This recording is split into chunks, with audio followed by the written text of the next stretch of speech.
and welcome to Newfoundland and Labrador Studies 2205. I'm Miss Fleming. This is Unit 1 on Culture, Section 2, Lesson 1 on what shapes culture. So this section is all about the different factors that shape our culture.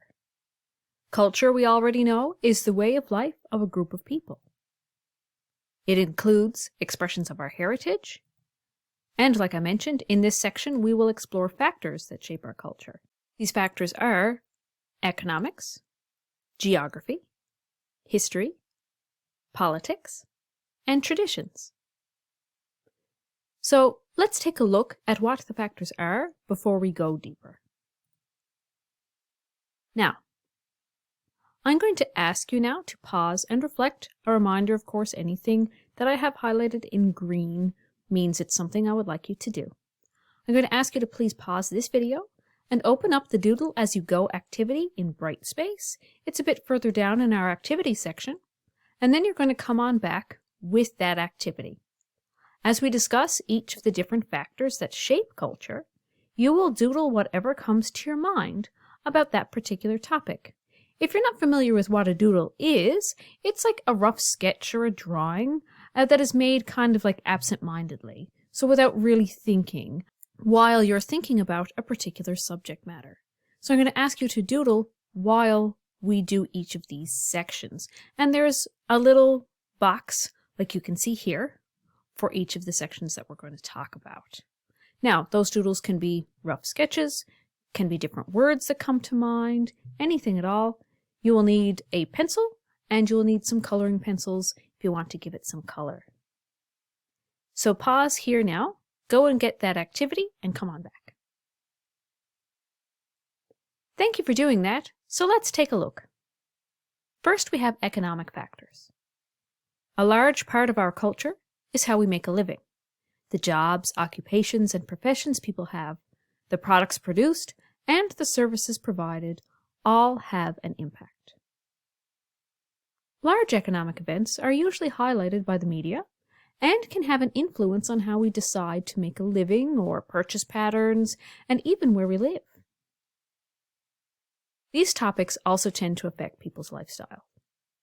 The price of oil, which of course affects the fuel for cars that aren't electric vehicles, home heating oil, propane, etc.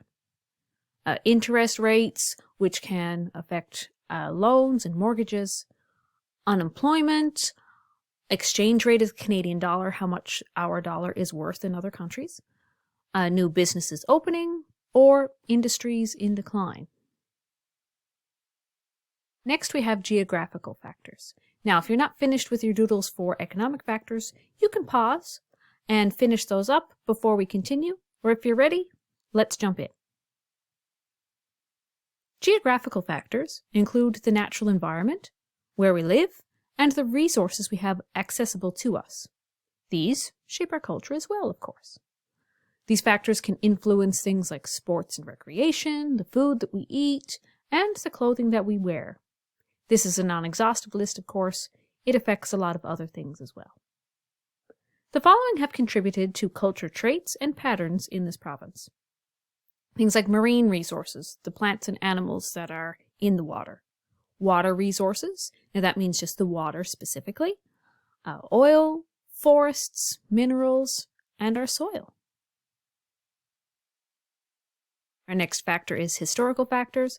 Like I mentioned previously, if you're not done with your previous doodle, you can pause and finish that up, and then continue on with us. History influences our everyday lives, really whether we realize it or not. It influences the languages that we speak.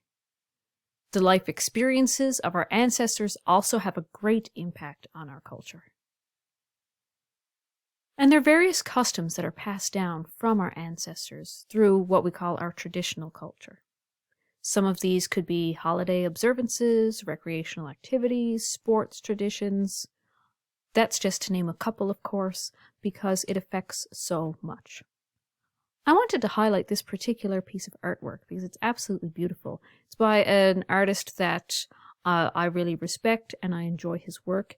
His name is Lawrence Paul Yukwilipton, and he's an Indigenous artist. You can see from this beautiful painting that he uses fully saturated color and uses a lot of Indigenous imagery to create his scenery. It's absolutely beautiful.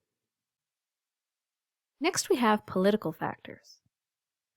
Political issues are frequently highlighted by the media as well. Decisions made by municipal, provincial, and federal governments directly impact our lives and culture.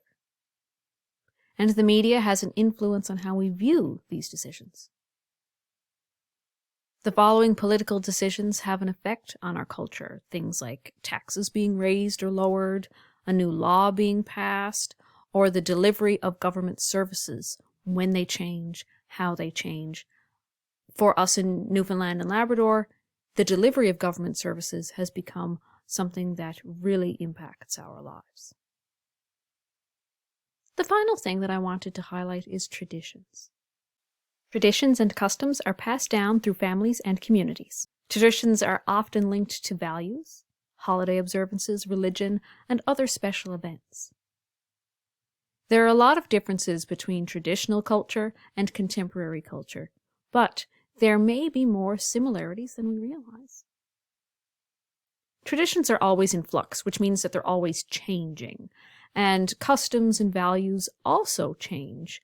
And that's a wonderful thing because we are able to create our own traditions for our family as we grow. I will be talking a lot about traditions, traditional culture, and contemporary culture in the final section of this unit, talking about the changes in culture. So let's review. I have an activity for you in Brightspace on reflecting how the media influences these different factors, considering I've mentioned it a few times. And also, you have time now to finish your Doodle as you go activity if you have some coloring to do. I hope you enjoy those activities, and I'll see you next time.